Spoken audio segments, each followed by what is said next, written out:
Stay still, sweetheart, and no one gets hurt.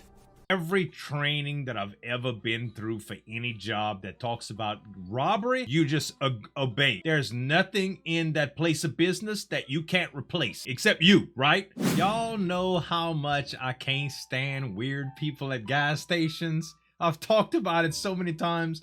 I seem to be targeted by these people at weird places, especially gas stations. There's always somebody creepy at the gas stations. And it's not just where I live. Places I've visited, the same thing. I don't know what it is. These people, most of the time, they don't even have cars. Who do they need gas for? I know it's a convenience store usually too, but man, why? Why the gas stations? Naturally, when I saw this gas station horror story by IMR Scary Tales, I said, we're gonna react to this. Yo, make sure to subscribe to IMR Scary Tales. Hit the subscribe button, hit the notification bell there, and if you like reaction videos, make sure to subscribe to this channel as well. Let's get into the animation. In the summer of 2017, at around 8:30 p.m., I suddenly remembered that I needed to put some gas in my car. Finishing the last paragraph of my essay, I called my parents to let them know that I would be gone for a few minutes, but that I was coming straight back.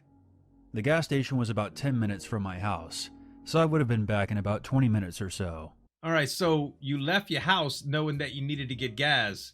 I never understood. Maybe I think differently than most people, but don't you just get gas the next time you go out? Unless you have to wake up really early in the morning. Like I know sometimes I've had an early trip planned, maybe even going to work, and made sure I had gas before the morning because I knew that I would probably wake up late, and if I had to stop and get gas, it would make me late. But normally I just get gas on the way. Anyway. I grabbed my keys and left without another word. After 10 minutes of driving, I arrived at the gas station and pulled up to the nearest pump. 10 minutes too. As I started pumping gas into my car, an old beat-up pickup truck appeared in the corner of my eye. I turned my head to look and noticed two dark figures just sitting there. I couldn't make out any distinguishing features, but they seemed to be talking while checking out the place.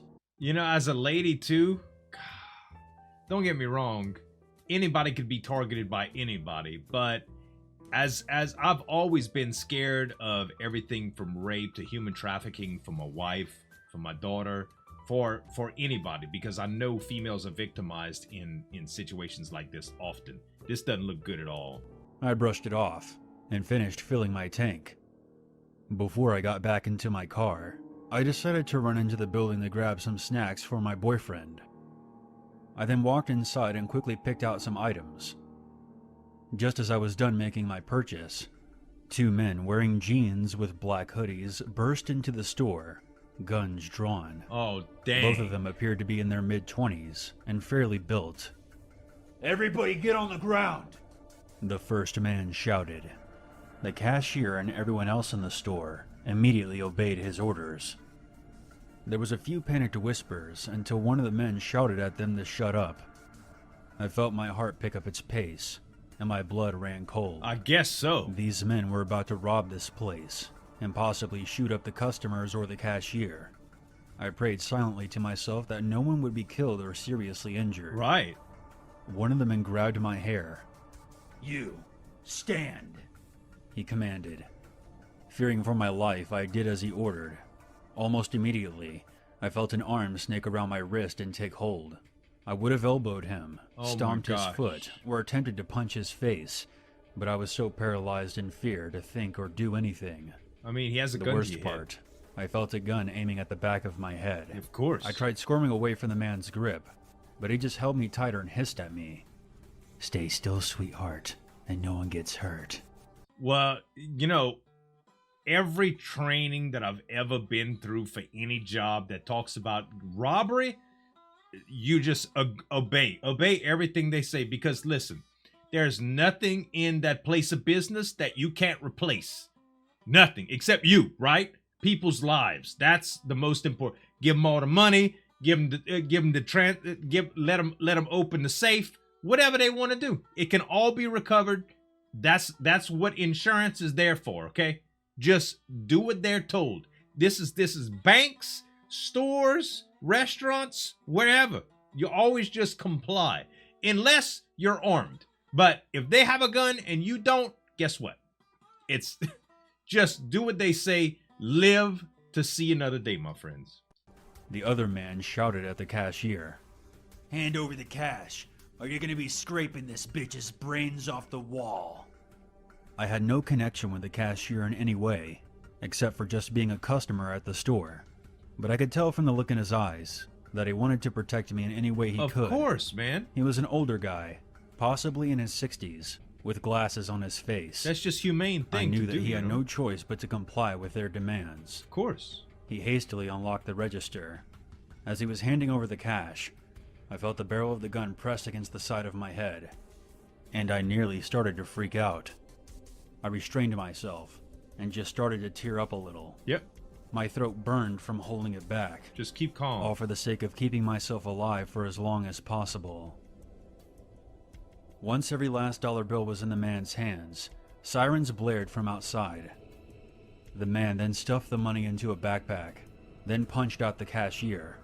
I was then thrown to the side, my stomach and arm hitting the edge of the counter before I fell onto the floor. Could have been worse, baby. As baby. soon as the two men ran outside, they were surrounded by police. Wow. Within seconds, they were tackled to the ground and handcuffed. I wonder if they hit the alarm. I was still catching my breath, but I was more concerned about the cashier. I pulled myself up and peeked over the counter.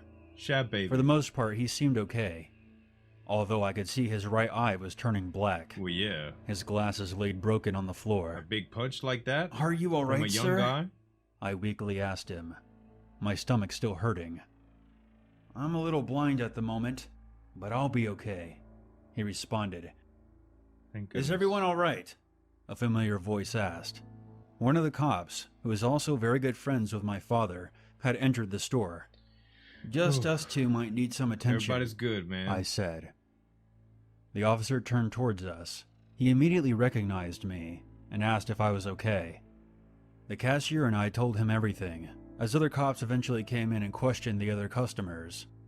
It turns out that a customer had sneaked into the bathroom and called 911 without the robbers noticing. I thought it was the red button. Once the questioning had finished, I just couldn't hold it in anymore. I burst into tears, not because I was in pain, but because I had just endured the scariest moment of my life. Heck yeah! I just wanted to get home and put an ice pack on my stomach. The cashier was rushed out of the store on a stretcher. Do you need any medical attention? The officer asked. I shook my head and cried, I just want to go home. Yeah. As I walked out of the store, I noticed a few cops investigating the truck I had seen earlier. And then it clicked in my head. That vehicle belonged to the two men. They had been scoping out the place, waiting for the right time to strike. Yep. And I was pretty sure that I was the first person they saw to use as bait. Wow. A police car followed me home that night. I then made a promise to myself that I would never go certain places at night ever again. Man, I gotta tell you, you shouldn't really live life in fear. we react to the horror stuff every day. What I'm trying to say is you can't just not drive your car in fear of getting in an accident.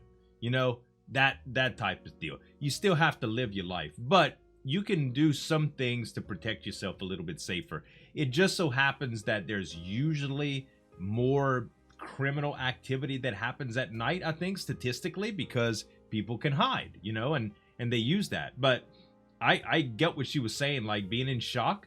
I had a very, very close encounter with a murderous man at my job, and I live to tell about it. And I gotta tell you guys, after it was all said and done with, I was in pieces.